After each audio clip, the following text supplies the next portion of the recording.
Kelly released this statement saying, "My immediate focus is to build the best coaching staff possible, one that will maximize the abilities of each of our players and put us in the best position to win football games." Pretty much what you expect him to say. Here to talk about the Chip Kelly is KTVU sports anchor Jason Applebaum, and a woman who calls herself the 49ers fangirl, Tracy Sandler.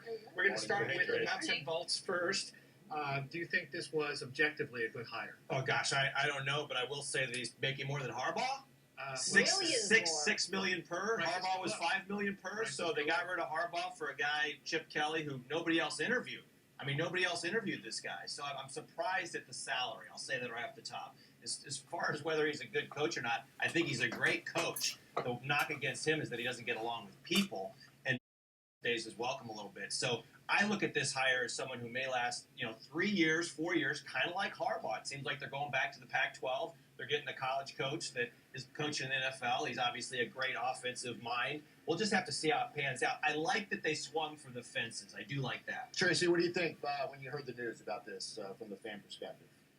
I was actually pretty excited. I mean, I'm cautiously optimistic. This team is an emotional roller coaster, to say the least. But I think Chip Kelly is a talented coach. Chip Kelly, the coach, has been successful. Chip Kelly, the coach plus personnel guy, not so much. If he goes back to just coaching, I have high hopes. He took the 4-12 Eagles to 10-6 for 2 years, which, to be honest, if the 49ers went 10-6 next year, I think we'd all be thrilled. What about Colin? I mean, you have all these Colin shirts. I do right? have my jerseys. I don't have to put them away yet. There is a chance Colin stays. And I think he might be the best chance to really resurrect Colin Kaepernick's career. Do you think, Jason, that he has learned from the mistakes that the media in Philadelphia have pointed out and that he will come to San Francisco open-minded, or is he going to come in here like he did to Philly 3 years ago and say, this is how it's going to happen and this is how I'm going to run it? I think you are who you are, first off. Got it. But I do think that he has learned from his mistakes because he wanted to get back in the NFL. He's willing to take a back seat in terms of not being the general manager, as you said, Tracy. So I think he's learned from that, and I think you're right. I think as a coach, he's going to be good,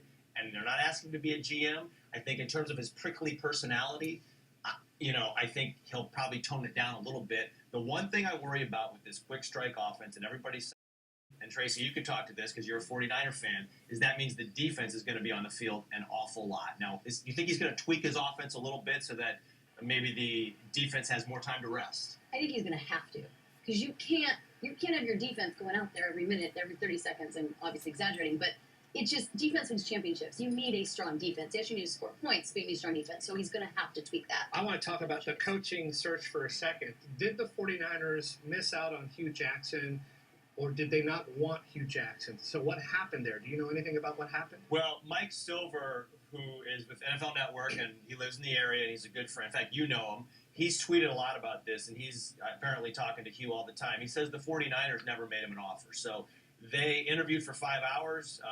Hugh was there for the taking, I think. I don't know if he would have come to the Niners had they made him an offer, but apparently they wanted Chip Kelly more. Says Chip Kelly. Sorry, go ahead, Gus. No, I was going to say, Chip Kelly, you're in touch with his players every day in Philadelphia. Does he bring that here? Yeah, offensive lineman. Yeah, one of his offensive linemen, but Zach Ertz, who played for him at Stanford, he also played for him with Philadelphia for 3 years. He says he doesn't need a nice guy to be his head coach. He needs a guy who's going to bring the best out of him. And he said he had win, and he said Chip Kelly was fine. He was fine by Chip Kelly. He said he didn't have a problem with Chip Kelly. So to be fair to Chip Kelly, one guy saying he's a dictator, one guy saying maybe he's a dictator, but I don't care. I'm a football player. I want to perform at my peak performance, and he helped me do that. Real quick question. Do you think the 49ers still draft a quarterback, Tracy? Not necessarily. I think they do draft a quarterback. I don't think they draft the quarterback at 7. Right. I got one question for you, though. Yes. You think you were at you have a season ticket, Yes. presumably. Mm-hmm. Stadium, half full towards the end of the Maybe. season? Yeah. Half full. Does hiring a head coach like this help put butts in the seats, or only if you win will fans come out? Well, it'll certainly help in the beginning, because no matter how this turns out, this is going to be entertaining and fun. Yeah. Chip Kelly is going to be fun to watch. So, yes, I think at least in the beginning, and I bet you they're going to win. They're not going to win every game. They're going to win more games. I think this gets people excited again. 4 NFL teams hired coaches yesterday, and it seems the national media, everyone's just talking about one of them. Right. And he's here in the Bay Area. Exactly coaching the Niners. Yep. All right, we go now from a team trying to be relevant to the reigning NBA champ, the